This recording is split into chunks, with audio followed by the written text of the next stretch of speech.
다윗이 왕이 되었습니다. 왕 될 수 있는 자격이 없었어요. 돌에 양치던 사람이었어요. 하나님의 은혜로 골리앗을 이긴 것 때문에 극적으로 왕이 됩니다. 그가 처음에는 헤브론이라는 도시에서 통치를 해요. 7년간을 왕 노릇하면서 깊이 느껴지는 게 있어요. 한 나라가 지켜지는 것은 역사의 주인이신 하나님의 일하심이 있어야 되겠구나. 그래서 그가 수도를 예루살렘으로 옮겨요. 예루살렘에 예배당이 있기 때문이에요. 그래서 성전 중심으로 33년을 나라를 다스려서 40년 통치하고 실수도 했고 범죄도 했고 도망도 다녔지만 하나님이 다시 일으켜주시고 영광스럽게 마무리할 수 있게 만듭니다. 여러분이 교회 신앙생활 하시면서 그 교회가 어떤 프로젝트를, 어떤 프로그램을 운영할 때 그들을 가벼이 보면 안 됩니다. 우리가 살면서 무슨 일이든 기한과 때가 있습니다. 솔로몬이 이렇게 고백합니다.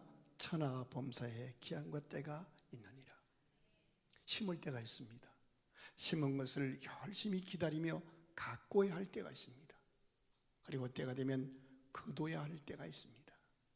심지 않고 거두려 하는 것을 도둑이라고 성경은 지적합니다. 가정생활, 교회생활, 사회생활 심을 때 열심히 심고 가꿀 때 인내하며 기다리며 가꾸고 거둘 때 게으르지 않고 거두는 것 굉장히 중요합니다. 많은 성도들이 좋은 목사 만나고 좋은 교회 만나서 나는 아무것도 안 심고 아무것도 가꾸지 않고 열매를 거두려는 그런 성도들 가끔 봅니다. 아니지요. 뿐만 아니라 모든 일에는 순서가 있습니다. 이것이 흐트러지면 나름 열심히 하지만 그 사람을 보면 여유를 잃어버립니다. 늘 허둥댑니다. 그리고 합당한 열매를 맺지 못하는 방향 없는 열심에 허덕이는 것을 쉽게 볼 수가 있습니다. 이런 맥락에서 우리가 주일 아침마다 한 장씩 강의하고 있는 느헤미야서는 오랫동안 무너져 있던 성읍을 재건하고 황폐해진 마음과 상처 입은 영혼을 다시 시작해 하고 다시 회복하고 다시 부흥하는 과정과 순서들을 잘 가르쳐주는 책이라고 할 수가 있습니다. 지지난주에 설교했던 느헤미야 1장은 느헤미야라는 믿음의 사람이 슬픈 소식을 듣습니다. 어느 정도 슬픈 소식인가 하면 듣고 주저물러 앉아서 슬퍼하며 울고 그럽니다. 몇 개월 동안? 5개월 동안을 울 수밖에 없는, 음식 맛을 잃어버리고 음식 먹는 것도 잊어버릴 정도로 슬픈 소식을 듣고 앉아서 웁니다. 그런데 그는 믿음의 사람이었습니다. 하나님은 한 번 택한 백성을 절대로 포기하지 않으십니다. 울되 울음에 함몰되지 아니하고 하나님 앞에 기도로 이어갑니다. 그래서 1장은 울면서 기도하는 느헤미야의 모습입니다. 그리고 2장에 들어가면 5개월 동안 기도 분량을 채우고 있던 느헤미야의 신음과 기도, 눈물을 보시고 들으신 하나님께서 그를 위해서 세밀하게 선하신 도우심의 손길로 그의 삶의 현장에 임하시는 하나님의 모습과 그 하나님의 은혜를 덧입고 다시 일어나서 도전하는 느헤미야의 멋진 모습이 소개됩니다. 그리고 오늘 본문 3장에 와서는 기도한다고 하나님이 좋은 만남 주셨다고 끝나는 것이 아니라 기도하고 하나님의 은혜가 임했던 것이 우리 삶의 현장 속에 구체적으로 실제적인 응답으로 임하는 원리들을 자세히 교훈해 주고 있습니다. 그런데요, 느헤미야 3장을 읽어가다 보면 무슨 드라마틱한 사연이 있거나 가슴이 찡한 교훈이 기록된 것이 아니라 건축 현장 소장이 건축 일지를 기록해 놓은 듯한 그런 기록과 참발라, 도비야, 막 희한 발음도 하기 힘든 이상한 이름들로 쭉 기록되어 있어서 지루할 수 있습니다. 그런데 열린 마음으로 자세히 읽어가다 보면 하나님이 기도하는 사람에게, 삶의 현장을 떠나지 않고 버티는 사람에게 실제적인 응답으로 주시는 데는 순서가 있고 과정이 있구나 하는 것을 깨닫게 됩니다. 그래서 느헤미야 3장을 현대적인 용어로 핵심을 딱 집어서 먼저 표현해 드리면 따라하십시다. 각자가 살고 있는 현장에서, 이게 중요해요. 살고 있는 현장에서, 초막이나 궁궐이나 내 주 예수 모신 곳이 그 어디나 하늘나라. 또 하나 있어요. 느헤미야서의 얘기는 각자 맡은 자리였어요. 그리고 또 하나는 눈에 띄지 않게 순종하되 포기하지 않고 끝까지 버티는 자에게 현실의 응답은 온다. 다시 말씀드릴게요. 각자 살고 있는 현장에서, 각자 맡은 자리에서 눈에 띄지 않게 포기하지 않고 버티는 자에게 현실의 응답이 주어지는 것을 느헤미야 3장이 말씀하고 있어요. 1절 같이 보십시다. 시작. 그때에 대제사장 엘리야십이 그의 형제 제사장들과 함께 일어나 양문을 건축하여 성별하고 문짝을 달고 또 성벽을 건축하여 함메아 망대에서부터 하나넬 망대까지 성별하였고, 자, 오랫동안 허물어 방치되어 있던 예루살렘 성벽이 다 무너지고 나니까 그로 말미암아 그들을 지켜보던 이방인들, 외 세력들이 저 사람들이 예수 믿는다 그러면 별 볼 일 없네, 자기가 믿는 교회가 성읍이 다 무너져도 누구 하나 관심 받겠네. 그래서 그들을 조롱하고 능욕합니다. 그렇게 능욕당한다는 소식을 듣고 느헤미야라는 사람이 울면서 기도하고 무너진 성읍을 재건하고 성벽을 재건하고 무너진 백성들을 일으켜서 세우는 사역을 시작합니다. 그때 제일 먼저 일어나서 다시 시작, 다시 회복, 다시 부흥케 하는 이 은혜로운 사역을 시작한 사람이 백성 중에 건축 기술자가 아니라는 거예요. 의외로 영적인 일을 하는 대제사장 엘리야십이라는 사람과 우리로 말하면 그의 동역자 부목사들이 그 일을 시작했다는 거예요. 누가 했다고요? 제사장들. 그리고 그들이 회복시켜서 한 일이 무슨 문이었어요? 다시 1절 보세요.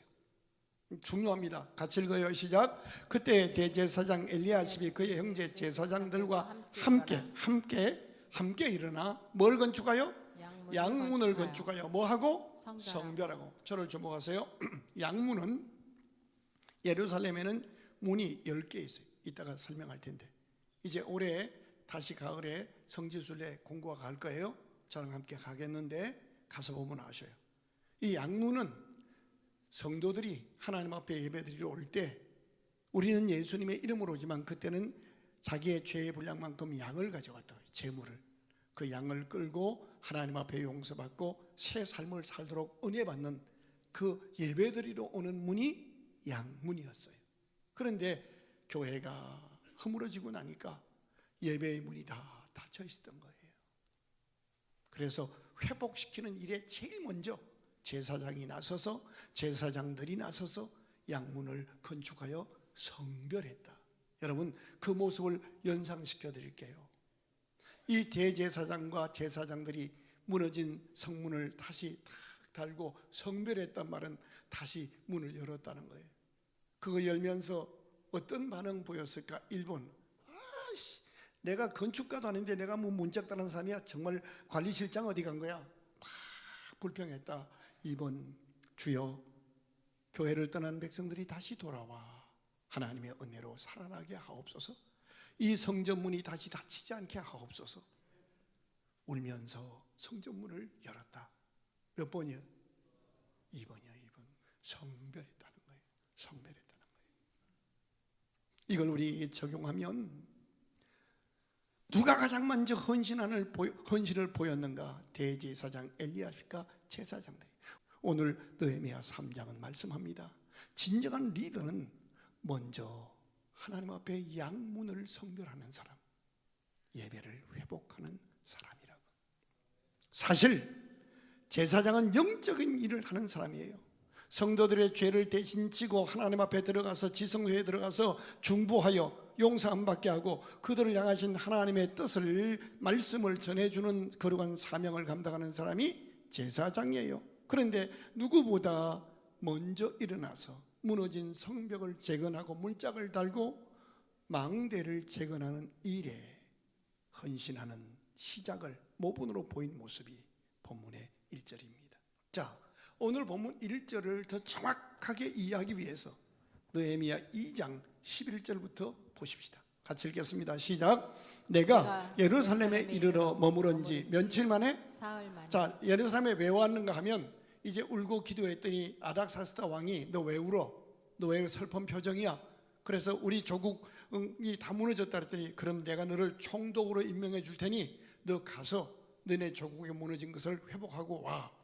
그 총독 파견장을 임명장을 들고 이제 고국으로 돌아온 거예요.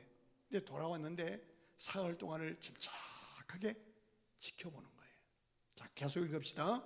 시작. 내 하나님께서 예루살렘을 위해 무엇을 할 것인지 내 마음에 주신 것을 내가 아무에게도 말하지 아니하고 밤에 일어나 몇몇 사람과 함께 나갈새 내가 탄 짐승 외에는 다른 짐승이 없더라. 여기 중요한 것은 다시 띄워주세요. 내 하나님께서 무너진 황폐한 예루살렘을 위해 무엇을 할 것인지 이걸 묵상했다는 거예요. 그리고 내 마음에 주신 것을 아무에게도 말하지 않는 침착하고 신중한 모습이에요. 그렇습니다. 저와 여러분을 어느 가문, 어느 직장, 어느 교회, 어느 도시로 가게 한 것은 하나님이십니다. 그때 우리가 가져야 할 믿음의 품격이 뭐냐 하면 왜 나를 하필 이 교회로, 왜 나를 하필 광주로, 나를 이 도시로, 이 가문으로 오게 하셨을까? 나를 통하여 하나님이 이 교회, 이 공동체에 주실 축복이 무엇인가를 알게 하옵소서. 이게 중요한 거예요. 어떤 은혜와 복을 나를 통하여 이 공동체에 주시려고 이 도시로 보내셨는가? 깊이 묵상했다는 거예요. 내가 잘나서 그 직장에 들어간 것 같고 내가 결정해서 그곳에 오게 되었다고 심지어 어떤 사람은 자기가 이 교회에 나와주는 거라고 생각을 해요. 위험합니다. 느헤미야는 당시 세계에서 가장 강한 나라인 페르시아의 왕 아닥사스다 대왕의 의전 비서관으로 있다가 왕의 절대 신임을 얻어서 예루살렘이라는 무너진 도시에 재건하라고 총독으로 임명받은, 그래서 파견 나온 사람입니다. 얼마든지 당당하고 자신의 직위와 권위를 앞세우며 거들먹거릴 수 있는 사람입니다. 그런데 12절을 다시 보십시다. 시작. 내 하나님께서 예루살렘을 위해 무엇을 할 것인지 내 마음에 주신 것을 내가 아무에게도 말하지 아니하고 밤에 일어나 몇몇 사람과 함께. 아니 얼마나 신중한지 몰라요. 그리고 현장을 다 파악하고 나서 17절입니다. 17절 시작. 후에 그들에게 이르기를 우리가 당한 공경은 너희도 보고 있는 바라. 예루살렘이 황폐하고 성문이 불탔으니 자 예루살렘을 건축하여 다시 수치를 당하지 말자 하고 18절 시작. 또 그들에게 하나님의 선한 손이 나를 도우신 일과 왕이 내게 이런 말씀을 전하였더니 그들의 말이 일어나 건축하자. 이제 동의를 한 거예요. 감동받아서 하고 모두 힘을 내어 이 선한 일을 하려 하매. 그런데 우리가 여기서 봐야 할 게 있어요. 19절 보십시다. 시작. 호론 사람 산발락. 성도 신기해. 산시야 산시. 물론 그건 아니겠지만 산발락과 또 뭐 했던 종이었던 암몬 사람 도비아와 아라비아 사람 게셈이 이 말을 듣고 우리를 뭐하고? 업신여기고 우리를 비웃다. 저를 주목하세요. 무너진 성읍을 재건한다. 그래서 사람들이 막 감동받고 하자 했더니 그 소식을 듣고 비웃는 거예요. 웃기네. 계속 읽어가면 뭐라고 비웃는가 하면, 야, 니들이 만약에 성읍을 재건하면 여우 새끼만 올라가도 확 무너질 거야. 그러면서 니네 지금 반역하려고 그러는 거지. 이렇게 협박했어요. 이런 험악한 분위기 속에서 대제사장 엘리야십이 먼저 그 형제 제사장들을 독려해서 양문을 건축하고 문을 달고 성별한 거예요. 이 엘리야십이 하는 이 아름다운 믿음의 행동, 동료들을 격려하고 독려해서 무너진 성벽을 재건하는 일에 헌신하도록 하는 이 모습. 엘리야십이 제사장들이 건축가 아니에요. 그런데 문짝을 달고, 문짝만 양의 문은 또 그렇다 치더라도 무너진 망대까지, 하나넬 망대까지 중수하는 거예요. 우리가 만약 그 현장에 있었다면 자기도 하기 싫으니까 자기만 안 할 뿐 아니라 다른 동료 제사장들을 충동질해서 그 일을 하지 못하도록 얼마든지 명분 만들어서 거꾸로 충동질 하지 않았을까요? 그런데 엘리야십은 가장 먼저 본을 보입니다. 자신뿐 아니라 동료들을 설득해서 제일 먼저 무너져 있던 양문을 재건하고 성별하는 일을 마무리합니다. 이 모본을 보고 백성들이 다 힘을 합쳐서 수십 년 동안 무너져 있던 성을 52일 만에 기적적으로 재건하는 것이 느헤미야서의 영광된 모습이에요. 그런데요, 오늘 3장을 읽어가다 보면 가장 많이 반복되는 표현이 문을 재건했다는 거예요. 자, 근데 문 이름이 너무 오묘해. 봐요. 첫째, 무슨 문? 양문. 둘째, 물고기를 가지고 들어온 문이 있어. 셋째, 예문. 5번 봐요. 무슨 문? 발음을 확실히 해봐. 무슨 문? 미안하지. 그러니까 동문이래. 동문. 똥문이야. 우리로 말하면 정화조가 나가는 문이야. 그래서 샘문, 물문, 말이 들어오면 말문까지 다 있어. 이 말은 교회는 하나인데, 성은 하나인데 다 역할 분담이 있었다는 거예요. 우열이 있는 게 아니라는 거예요. 각기 맡은 역할이 있다는 거예요. 각기 공사 책임 공간이 42개로 나누어져요. 그리고 책임자를 세웠어요. 그리고 각기 맡은 구간 아래에서 동시에 진행되는 공동체적 헌신으로 10개 문을 다시 재건하고 문을 달고, 그러니까 그 역할들이 다시 재개되었고, 그것을 지키는 3개의 망대를 다시 회복한 거예요.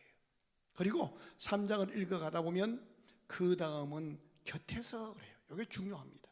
내 일만 관심 갖고 하되 내 옆에서 자기 일을 하는 사람에 대해서는 간섭하거나 평가하거나 하지 말고 존중하라는. 누군가는 문을 세우고 누군가는 성벽을 잇고 누군가는 허물어진 틈을 막아요. 사도 바울은 신약에서 이 장면을 이렇게 설명합니다. 몸은 하나인데 많은 지체가 있고 그 지체가 다 한 몸임과 같이 그리스도도 그러하시니라. 그렇습니다. 느헤미야 3장은 그리스도의 몸된 교회를 구약의 실제 무너진 성벽을 재건하는 모습을 통하여 교회가 어떠해야 하는지를 보여주고 있는 거예요. 오늘 느헤미야 3장은 지루한 듯 보이지만 헌신한 사람들 문짝 돌적이 하나 단 것까지 그 이름을 기억하여 기록하셨다는 사실입니다. 그러나 여기서 우리가 두려움으로 보아야 할 구절이 하나 있습니다. 5절 같이 보십시다. 시작. 그 다음은 더구와 사람들이 중수하였으나, 읽어요. 시작. 그 귀족들은 그들의 주인들의 공사를 분담하지. 교회나 귀족들이 있어요. 능력도 있어요. 기회도 있어요. 그런데 귀족이에요. 누구보다 능력도 있고 시간도 많은데 이분들이 봉사하지 않은 원인은 자기 삶의 주인이 누군지를 모르고 있어서 성벽 세우자는 일에 부담 느끼는 거예요. 여러분, 우리 삶의 주인은 하나님이십니다. 오라 하면 가야 합니다. 근데 중요한 것은 이 귀족들이 이 일에 동참하지 않은 것을 정죄하고 지적하는 책이 아니라 계속 읽어가다 보면 그렇게 담보하지 않았던 뺀질거렸던 사람들에게도 다시 기회를 주시고 다시 부르셔서 한번 택한 백성을 포기하지 않으시는 하나님의 사랑의 역사가 느헤미야서입니다. 오랫동안 방치하고 살면서도 전혀 아픔도 죄송한 마음조차도 느끼지 못하고 살던 성벽이 무너져 내린 모습, 그런 모습을 보며 이방인들이 그들을 보면서 비웃고 조롱했습니다.